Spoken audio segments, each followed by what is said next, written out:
अब श्री कृष्णचंद्र जी की अवस्था 6 वर्ष की। अब वो बछड़े चराने नहीं, अब गाय बछड़े सब एक साथ चराने की अनुमति मिल गई। अपने सखा ग्वाल बालों के साथ गौएं चराते हुए वृंदावन में जाते और अपने श्री चरण चिन्हों से वृंदावन की रज को पावन करते। कोई भी कण वृंदावन ब्रज का ऐसा नहीं जिसमें हमारे भगवान और प्रियाजू के चरण चिन्ह न हो। ये वन गौओं के लिए हरी हरी घास से युक्त एवं रंग बिरंगे पुष्पों की खान हो रहा था। अभी 25-26 वर्ष पहले की बात बता रहे। इधर आप देखोगे केवल लताएं ही लताएं थी। जहां बट वृक्ष है ना, यहां से लेकर के और सीधे आप चले जाओ केसी घाट तक, तो वृक्षावली, लताएं, पुष्प, बस और कुछ नहीं। इतना निर्माण नहीं हुआ था। अब तो लताओं का अंतर ध्यान होना बड़ी बड़ी है। पीपल की लता, बड़ी बड़ी लता है। बड़ी दर्दनाक स्थिति है। 50-50 मोर के झुंड हमारे हितधाम में दाना फेंक दो, ऐसे नाच रहे।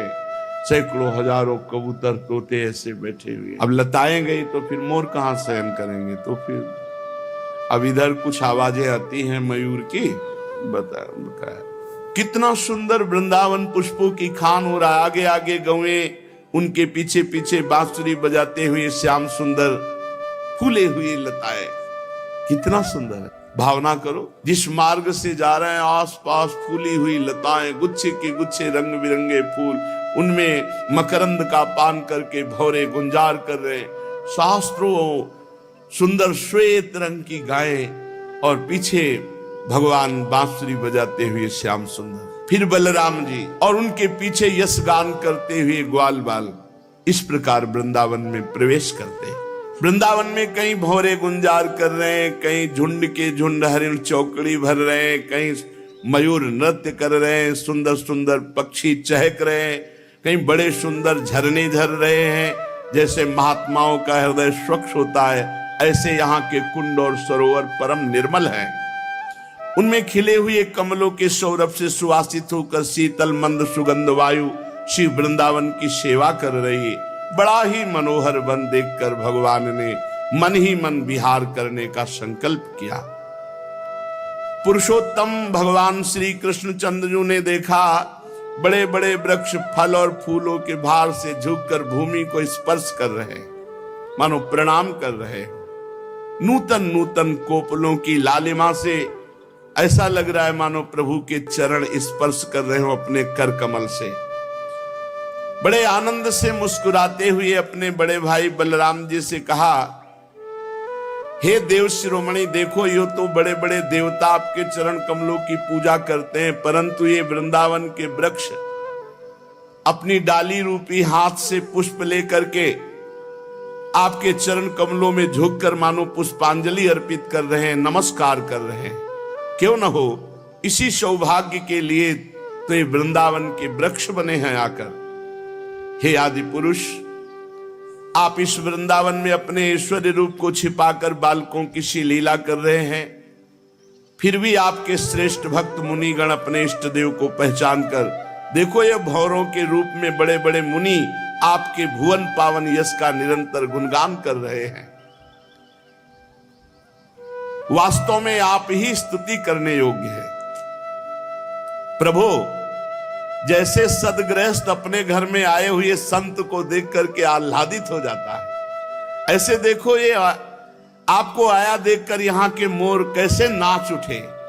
हरिणिया मृगनयनी गोपियों के समान अपनी प्रेम भरी तिरछी चितवन से आपके प्रति प्रेम प्रकट कर रही, आपको प्रसन्न कर रही।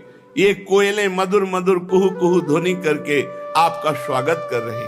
प्रभु, ये सब वनवासी होने पर भी धन्य है, क्योंकि संत पुरुषों का स्वभाव ही ऐसा होता है कि आए हुए अतिथि को अपनी प्रिय से प्रिय वस्तु भेंट करके उन्हें प्रसन्न करते हैं। प्रभु, ये वृंदावन की भूमि धन्य हो गई क्योंकि आपके चरण स्पर्श प्राप्त हुए। ये हरी हरी घास धन्य है क्योंकि आपके चरणों को सुख पहुंचा रही। वृंदावन की वृक्ष लताएं झाड़ियां, ये सब आपके शरीर का वायु स्पर्श प्राप्त करके, करकमल का स्पर्श प्राप्त करके अहो भाग्य है।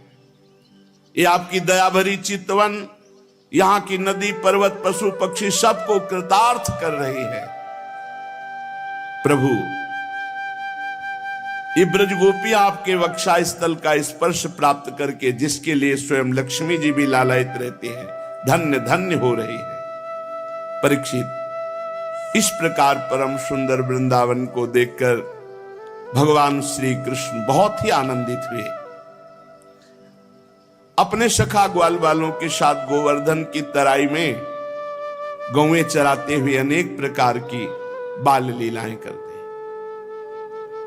एक तरफ ग्वाल बाल बैठ करके भगवान श्री कृष्ण की चर्चा करते, दूसरी ओर बलराम जी के साथ बनमाला पहने हुए भगवान भौरों के स्वर में स्वर मिलाकर गुंजार करते हुए खेलते।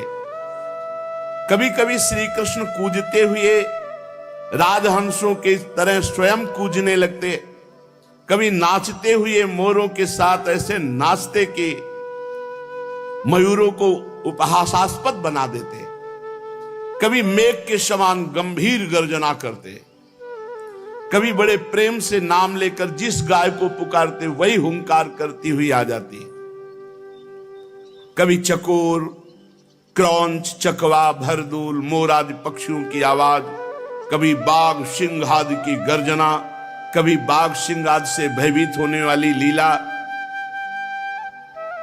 जब बलराम जी खेलते खेलते थक कर किसी ग्वाल बाल की गोद में सिर रखकर लेट जाते तो भगवान श्री कृष्ण धीरे धीरे चरण दबाने लगते, पंखा झलते, बलराम जी की सेवा करते। कभी एक दूसरे के सामने ताल ठोककर कुश्ती लड़ने लगते, कभी एक दूसरे से होड़ बांधकर नृत्य करते, और कृष्ण और बलराम ऐसे गले में हाथ डालकर देख देख के वाह वाह वाह वाह ऐसा कहते। जब कुश्ती लड़ते लड़ते थक जाते तो वृक्ष के नीचे कोमल पल्लवों की शैया पर ग्वाल बाल की गोद में सिर रखकर श्री कृष्ण बलराम लेट जाते और मूर्तिमान पुण्यात्मा ग्वाल बाल भगवान श्री कृष्ण के चरण चापने लगते, अंगोछियों से हवा करते। किसी किसी के हृदय में प्रेम की धारा उमड़ाती, वो धीरे धीरे उदार शिरोमणि परम मनस्वी भगवान श्री कृष्ण की लीलाओं के अनुरूप उनको मन को प्रिय लगने वाले गीत गाते। अपनी योग माया से ईश्वरी को छिपाए हुए अनंत ब्रह्मांडों का स्वामी ग्वाल बालों के बीच में ऐसे सुख बरसा रहा है। ऐसी लीला करते मानो ठीक कोई मनुष्य बालक ग्वाल बाल ही हो। स्वयं भगवती लक्ष्मी जिनके चरण सेवा में संलग्न रहती है, इन ग्रामीण बालकों को उन्हीं चरणों के चापने का सौभाग्य मिलता है और भगवान उनके साथ साधारण बालक की तरह खेल खेलते। पर कभी कभी उनकी ऐश्वर्यमयी भागवतिक लीलाएं प्रकट हो जाती। बलराम जी और श्री कृष्ण के सखाओं में एक प्रधान सखा थे श्री दामा। एक दिन उन्होंने सुबल और स्तोक कृष्ण आदि ग्वाल बालों से श्याम और राम से बड़े प्रेम से कहा कि हम लोगों को सर्वदा सुख पहुंचाने में तत्पर रहने वाले महाबली बलराम जी, आपके बाहुबल की तो कोई था नहीं, हमारे मनमोहन श्री कृष्ण दुष्टों को नष्ट कर डालना तो स्वभाव है। यहां थोड़ी दूर पर एक बड़ा भारी वन है, उसमें पात के पात ताड़ के वृक्ष भरे पड़े हैं और बहुत ताड़ के फल पक पक कर गिरते हैं, पर वहां धेनुकासुर नाम का एक दुष्ट दैत्य रहता है। उसने किसी को भी फल, अगर कोई फल लेने गया तो उसे मार देता है।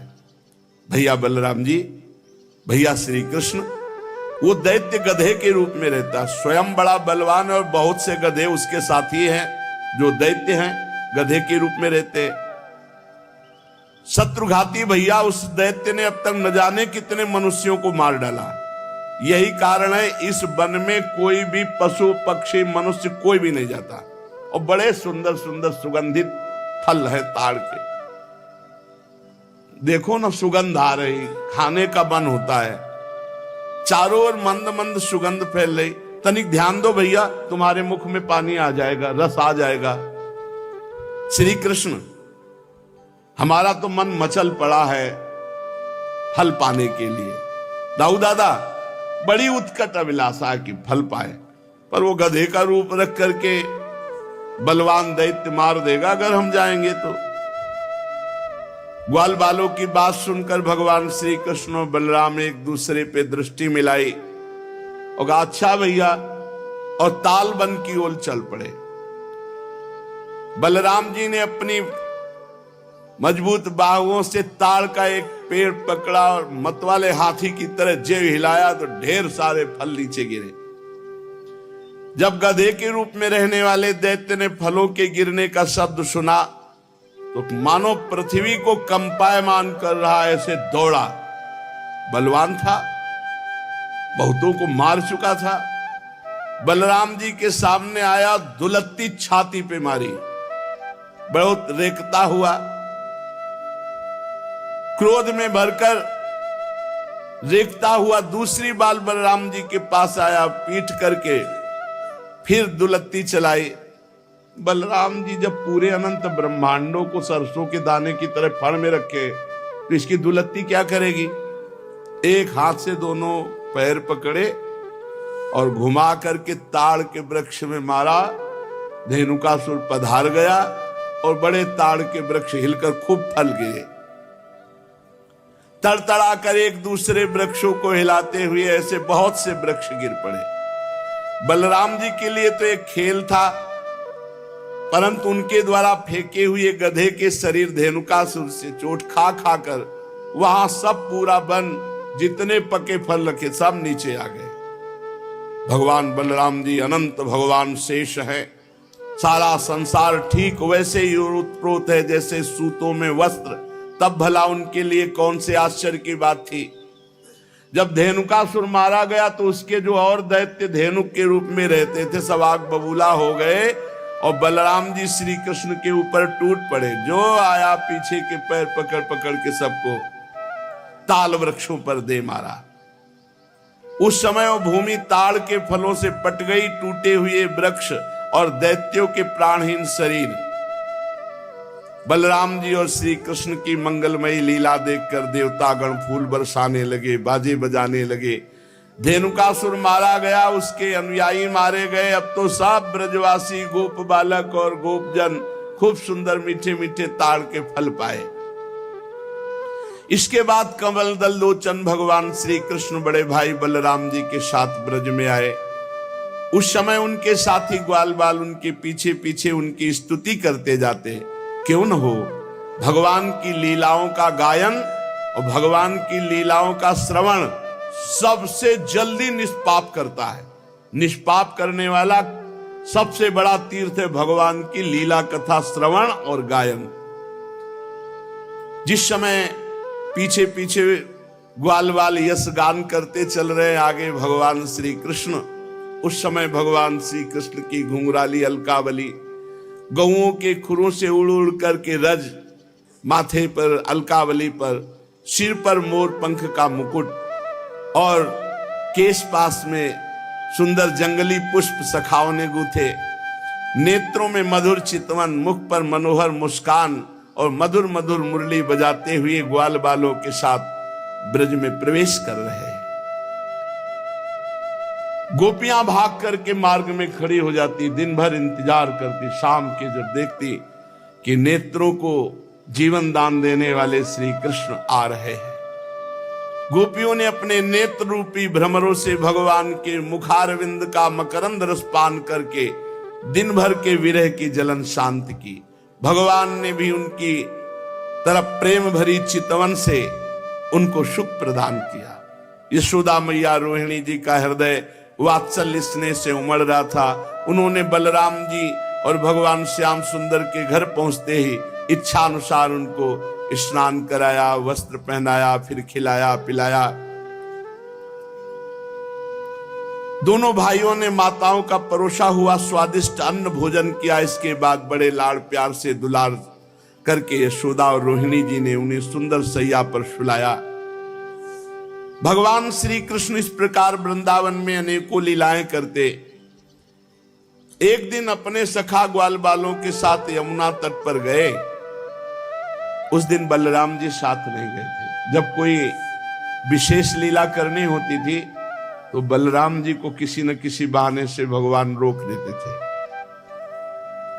और दूसरी बात ये भैया जी हैं, कद्रू के बड़े पुत्र हैं अनंत शेष भगवान, और उनके पुत्रों में है ये कालिया नाग भी।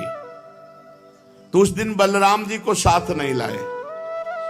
जेठ महीना, गर्मी बहुत, अब अत्यंत प्यासे हो गए सब बछड़े गौएं सखा, और किसी को ध्यान नहीं रहा। काली दह में सबने पानी पिया, बछड़ों ने, सखाओं ने, गौएं गोपों ने, पीते ही सब मर गए। इतना जहरीला सांप था कि वो कुंड का कुंड पूरा यमुना जी का जहरीला था। यही अपने घर की बात है काली दह। भगवान ने देखा कि ये तो बहुत गलत हो गया, हमारे सब परिकर तो पधार गए। कितनी बार पधार गए? हाँ, देखो आगासुर में, बकासुर में। भगवान श्री कृष्ण चंद्रजू ने अपनी अमृत बरसाने वाली दृष्टि से तत्काल जीवित कर दिया। किसी को ऐसा अनुभव ही नहीं हुआ कि हम मर गए थे। सबको चेतना आई, आश्चर्यचकित होकर एक दूसरे को देख रहे, पर ऐसा नहीं पता कि श्री कृष्ण चंद्रजू की अमृत दृष्टि से हम जीवित हुए हैं। हम लोग तो विषैला जल पी जाने के कारण मर चुके थे। भगवान श्री कृष्ण चंद्रजू ने हमें जिला। भगवान की ऐसी लीला है, वो जनाना ना चाहे तो कोई जान नहीं सकता है। भगवान ने देखा कि ये महाविषधर कालिया यमुना जी के हमारे लीला स्थली को ये तो बहुत अशुद्ध कर दिया है, अब ना कोई आचमन कर सकता है। इतना जहरीला जल था कि ऊपर से कोई पक्षी उड़े तो उसकी भाप से मरकर उसी में गिर पड़े। ब्रह्मन भगवान श्री कृष्ण ने यमुना जी के अगाध जल में किस प्रकार सर्प का दमन किया, और कालिया नाग जलचर जीव तो था नहीं, ऐसी दशा में अनेक युगों तक यहां वृंदावन में काली दह में क्यों रहा। ब्रह्म स्वरूप महात्मन भगवान अनंत हैं, वे अपनी लीला प्रकट करके स्वच्छंद विहार करते हैं। गोपाल रूप से उन्होंने जो उदार लीला की वो अमृत स्वरूप है, उसका श्रवण करके बहुत सुख मिलता है। आप कृपा करके ये रहस्य वर्णन करें, यहां वृंदावन में क्यों रह रहा था ये कालिया, और कालिया कोई सांप कोई जलचर जीव तो है नहीं, बराबर जल में ही क्यों रह रहा था। तो श्री सुखदेव जी ने कहा, परीक्षित, यमुना जी में ये विशाल कुंड है, इस विशाल कुंड में कालिया ने अपना निवास स्थान बनाया। इतना विषधारी था कि काली दह का पूरा जल ऐसे उबाल मारता था, खौलता रहता था। यहां तक कि उसके ऊपर उड़ने वाले आकाश में जो पक्षी हैं वो भी झुलस कर गिर के मर जाया करते थे। और उसके विषैले जल की नन्ही नन्ही बूंदें जब वायु ले जाती तो वृक्ष भस्म हो जाते आसपास के। ऐसा जहरीला सांप, एक छोटी बूंद भी जहां पड़ जाए वहां आग लग जाए, ऐसा जहरीला।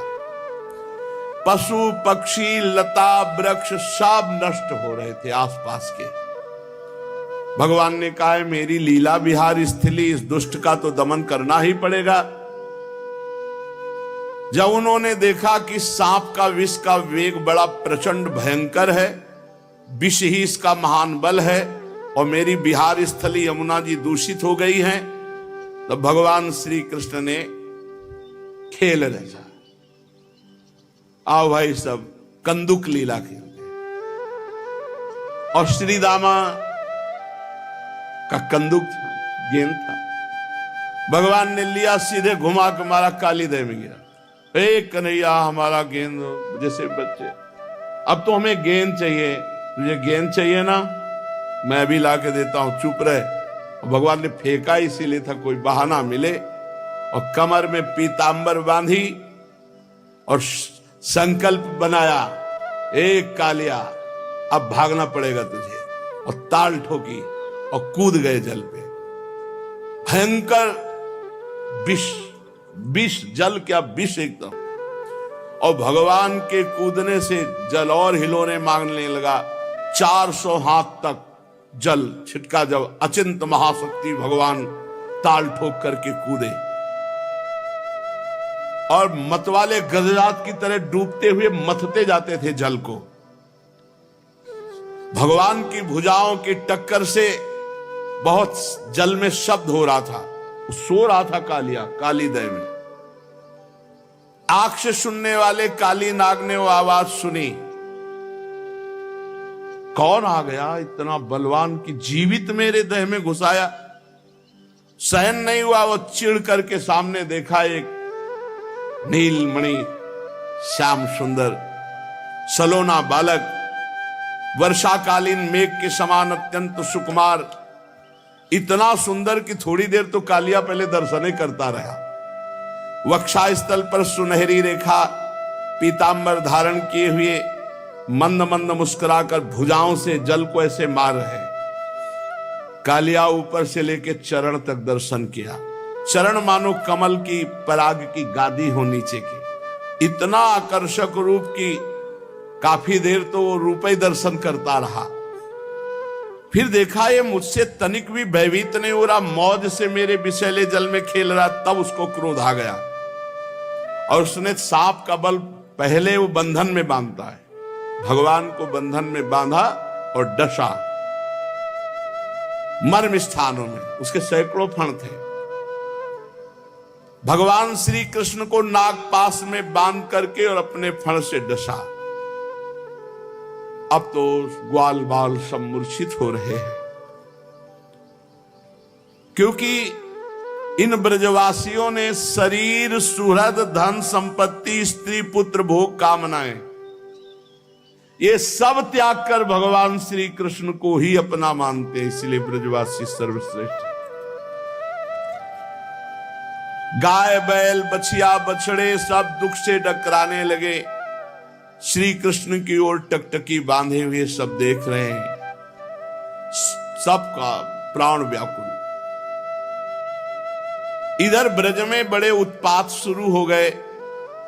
अब शकुन देखकर नंद बाबा ने कहा कि बलराम तुम आज यहाँ क्यों हो? श्री कृष्ण के जरूर कोई घटना घट गई, जरूर घटना घट गई। बड़े भय से व्याकुल हो गए। भगवान के प्रभाव को तो जानते नहीं, वात्सल्य भाव है। बस ये अपशकुन देखकर लगा कि आज तो किसी दैत्य ने श्री कृष्ण का जरूर अहित कर दिया। भय से व्याकुल हो गए, क्योंकि इन सबके प्राण मन सर्वस्व श्री कृष्ण ही थे। भागे ब्रजवासी, नंद बाबा, उपनंद, समस्त ब्रज गोपियां, बूढ़े बच्चे जवान सब। इतने में भागते हुए एक सखा ने आके बताया, गजब हो गया, कन्हैया कालीदह में कूद गया और सांप ने जकड़ लिया। अब तो बलराम जी व्याकुल नहीं है, क्योंकि जानते हैं कि हमारे ऊपर शयन करने वाले सांप से तो उनको कोई भय है नहीं, और उनको विष से क्या भय है। ब्रजवासियों को इतना आतुर देखकर हंसते हुए कहा, तुम धैर्य रखो, श्री कृष्ण कोई ऐसे बालक नहीं है, हम जानते हैं अपने भाई के प्रभाव को, तुम धैर्य रखो। लेकिन ब्रजवासी प्यार जो प्रभु से ही केवल किए हुए हैं, सब यमुना के समीप पहुंच गए, सब देख रहे। बाबा मैया तो कूदने ही वाले थे, बलराम जी ने जबरदस्ती बाबा को रोका और युवतियों ने, ब्रज युवतियों ने, मैया तो भारी व्याकुल। जब दूर से देखा कि कन्हैया नाग पास में बंधे हुए, तो मैया तो बेहोश हो गई कुंड के समीप ही। नंद बाबा भी मूर्छित जैसे हो गए। भगवान मुस्कान भरी चितवन से इशारा कर रहे, सब शांत शांत शांत। लेकिन हर ब्रजवासी को, मेरे प्राण प्रिय श्याम सुंदर को सांप ने डस लिया, सांप ने कस लिया, मेरे तो प्राण वल्लभ जीवन सर्वस्व है। जब यशोदा मैया को होश आता है, कूदने के लिए दौड़ती, फिर ब्रज युवतियां गोपियां पकड़ लेती है। अश्रुधारा, शरीर चेतनाहीन। फिर ब्रज गोपियां कहती हैं कि सुनो, छठवें दिन पूतना को मारा था, आप बल तो याद करो, आपके लाला का कोई ऐसा बल नहीं कि सांप मार डालेगा। पर अधिकांश तो धीरज बंधाने वाले नहीं थे, सब मूर्छित पड़े हुए थे। नंद बाबा के तो प्राण श्री कृष्ण थे। जब देखा सांप ने पकड़ रखा है, बहुत विकट। बलराम जी ने बाबा आप समझो, ये हमारे श्री कृष्ण कोई, पर कौन समझने वाला। तो बलराम जी ने अपनी भागवती शक्ति का प्रयोग किया, सबको जड़ता भाव, कोई कदम आगे नहीं बढ़ा सकता। नहीं तो इतने प्रेम में कोई समझा नहीं, सब काली देह में डूब जाते। अपने भागवतिक बल से सबको जड़ता भाव प्रदान कर दिया, सब एक कदम नहीं चल सकते। अब भगवान ने देखा कि हमारे ब्रजवासी जन तो बहुत दुखी हो रहे हैं और सांप जो है बहुत प्रफुल्लित है कि हमने बांध लिया और काट लिया।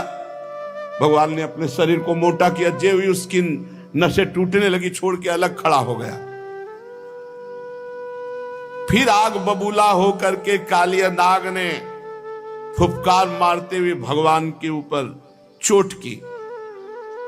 नथुनों से विष की फुहारें निकल रही, यानी कि काटे तो जाए।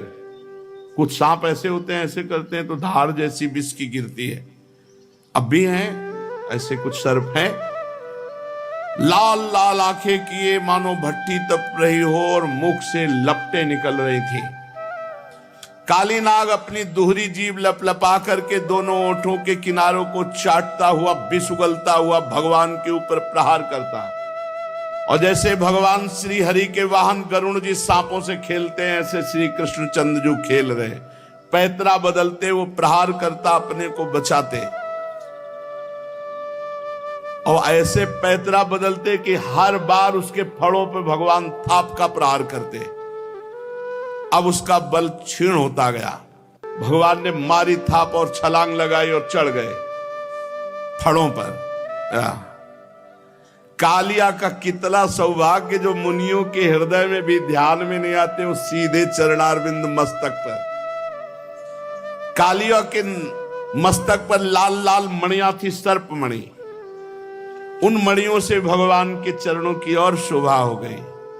नृत्य गान समस्त कलाओं के आदि प्रवर्तक जगत गुरु भगवान श्री कृष्ण नृत्य करना चाहते, ये देख करके देवता गंधर्व अपने अपने संगीत वाद्य और भगवान उसके सिर पर नृत्य करने लगे।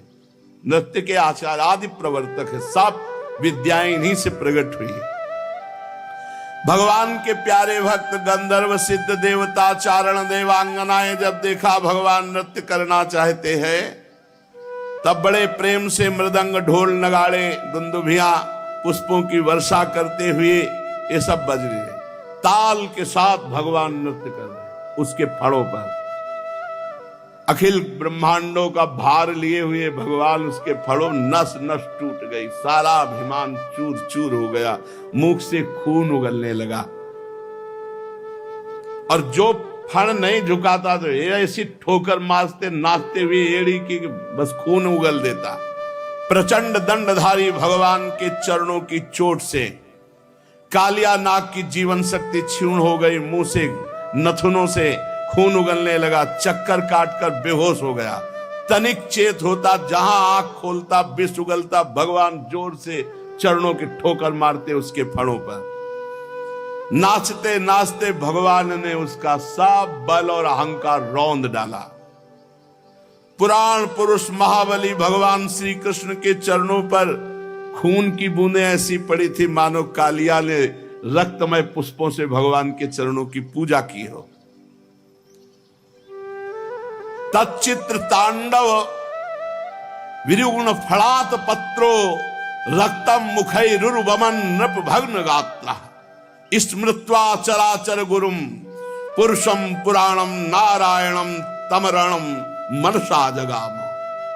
भगवान तांडव करते हुए फणों को उसके ऊपर छिन्न भिन्न हो गए। अब जब देखा कि बस मरने वाला ही हो तो उसे याद आई, हे पुराण पुरुष पुरुषोत्तम भगवान नारायण हमारी रक्षा करो। और ये पता नहीं कि वही चढ़े हुए हैं। भगवान श्री कृष्ण के उदर में संपूर्ण विश्व ब्रह्मांड भारी बोझ से कालिया का ये छोटा मोटा बलवान नहीं, गरुण से लड़ पड़ा था, गरुण जी से। जब गरुण जी का प्रहार पड़ा तो भागकर यहां छुप गया। भगवान की प्रहार से सब अहंकार चूर हो गया, छिन्न भिन्न हो गए फण उसके। खून की उल्टी करती हुई भगवान नारायण का स्मरण किया। उसकी पत्नियां हाथ जोड़कर भगवान की शरण में आई, नाग पत्नियां चोटी खोल करके। यह अत्यंत दैन्य भाव होता है। और बड़ी घबराहट और पृथ्वी पर लौटकर साष्टांग प्रणाम किया। पृथ्वी पर लौट गई, हाथ जोड़कर प्रणाम किया और भगवान श्री कृष्ण से अपने अपराधी पति को मुक्त कराने के लिए वो स्तुति करने लगी। नाग पत्नियों ने कहा, न्यायो हि दंडः कृत किल विशेषमिस् तवावतारः खल निग्रहाय रिपोः श्रुतानामपि तुल्य दृष्टिर् दत्से दमं फलमेवानुशंसन अनुग्रहोऽयं भवतः कृतो हि नो दंडो असतां ते खलु कल्मषापः यद्दंड सूकत्व ममुष्य देहिनः क्रोधोऽपि तेनोग्रहेव सम्मतः। क्योंकि अपराधी न होता तो इस सर्प योनि को ही न प्राप्त होता। अपराधी तो है ही, इसलिए हम सच्चे हृदय से आपसे प्रार्थना करते हैं कि आप अपने क्रोध का त्याग करके अनुग्रह कीजिए। यद्यपि आपका क्रोध भी अनुग्रह ही है। प्रभु जरूर जरूर इस सर्प ने पूर्व जन्म में मान रहित होकर कोई बहुत बड़ी साधना आपकी की है, क्योंकि आपके चरणारविंद सीधे उसके माथे पे पड़ रहे। इससे बड़े और कौन तपस्वी हो सकता है। ये सब जीवों पर दया करते हुए कोई बहुत बड़ा भजन किया, धर्म किया, तभी तो आप संतुष्ट हुए हैं। आप सबके जीवन स्वरूप आप इसके माथे पे नृत्य कर रहे हैं। इससे बड़ा सौभाग्य क्या होगा। भगवान हम समझ नहीं पा रहे कि हम जैसों की कौन सी साधना हो सकती है और कौन सी साधना का फल हो सकता है कि आपकी चरण धूलि का स्पर्श पाने के लिए बड़े बड़े तपस्वी लालायित रहते हो। आपके चरणों को प्राप्त किया। कितनी चरण रज दुर्लभ है कि स्वयं अर्धांगिनी लक्ष्मी जी भी बहुत दिनों तक समस्त भोगों का त्याग कर नियमों का पालन करते हुए तपस्या की। प्रभु जो आपके भक्त है, चरण अनुरागी हैं, वो न नाक पृष्ठम न च सार्वभौमम न पारमेष्ठ्यम न रसाधिपत्यम न योग सिद्धि रपुनर्भवम वा वांछन्ति यत्पादरजः प्रपन्नाः तदेश नाथाप दुरापमन्यैस्तमोजनिः क्रोधवशोऽप्यहीशः संसार चक्रे भ्रमतः शरीरिणो यदिच्छतः स्यात् विभवः समक्षः। नमस्तुभ्यं भगवते पुरुषाय महात्मने भूतावासाय भूताय पराय परमात्मने ज्ञान विज्ञान निधये ब्रह्मणे अनंत शक्तये अगुणाया विकाराय नमस्ते प्राकृताय च कालाय कालनाभाय कालावयव साक्षिणे विश्वाय तदुपदृष्टे तत्कर्ते विश्वहेतवे। नागपत्नियां विनय कर रही, हे प्रभु आपके चरण कमलों की धूल की शरण जो ले लेते हैं उनको ऐसा आनंद प्राप्त होता है कि वो स्वर्ग का राज्य नहीं चाहते, वो पृथ्वी की बादशाही नहीं चाहते, वो रसातल का राज्य नहीं चाहते, वो ब्रह्मा का पद नहीं चाहते, वो अणिमाद योग सिद्धियां नहीं चाहते, यहां तक कि जन्म मृत्यु से छुड़ाने वाले कैवल्य मोक्ष की भी इच्छा नहीं करते। स्वामी ये नागराज तमोगुणी योनि में उत्पन्न हुआ है, अत्यंत क्रोधी है, फिर भी इसको आपकी परम पवित्र चरण रज प्राप्त हुई, जो दूसरों के लिए सर्वथा दुर्लभ है, जिसको प्राप्त करने की इच्छा मात्र से संसार चक्र में पड़े हुए जीव को संसार के वैभव संपत्ति की तो बात ही क्या, मोक्ष की भी प्राप्ति हो जाती है। प्रभु हम आपको प्रणाम करते हैं। आप अनंत एवं अचिंत्य ईश्वर के नित्य निधि हैं। आप सबके अंतःकरण में विराजमान होने पर भी अनंत हैं। आप समस्त प्राणी और पदार्थों के आश्रय, सब पदार्थों के रूप में विद्यमान हैं। आप प्रकट से परे स्वयं परमात्मा हैं। हम आपको नमस्कार करते हैं। आप प्रभु सब प्रकार के ज्ञान के अनुभवों के खजाने हैं। आपकी महिमा अपार अनंत शक्ति है। आपका स्वरूप अपराकृत दिव्य चिदानंदमय है। प्राकृत गुणों एवं विकारों का आप कभी स्पर्श ही नहीं करते। आप ही ब्रह्म हैं। हे ब्रह्म स्वरूप श्री कृष्ण, हम आपको नमस्कार कर रहे हैं। आप प्रकृति में क्षोभ उत्पन्न करने वाले काल हैं, काल शक्ति के आश्रय हैं, काल के क्षण कल्पादि समस्त अवयवों के साक्षी हैं। आप विश्व रूप होते हुए इस विश्व से अलग भी हैं, दृष्टा भी हैं। आप इस विश्व को बनाने वाले निमित्त कारण हैं और आप इस विश्व के रूप में बनने वाले उपादान कारण भी हैं। विश्व बनाने वाले आप और विश्व के रूप में बनने वाले आप। प्रभु आप पंचभूत, उनकी तन्मात्रा, इंद्रियां, प्राण, मन, बुद्धि, सबका खजाना चित्ते आप हैं। नमो अनंताय सूक्ष्माय कूटस्थाय विपश्चिते नानावादानुरोधाय वाच्यवाचक शक्तये नमः प्रमाण मूलाय कवये शास्त्रयोनये प्रवृत्ताय निवृत्ताय निगमाय नमो नमः।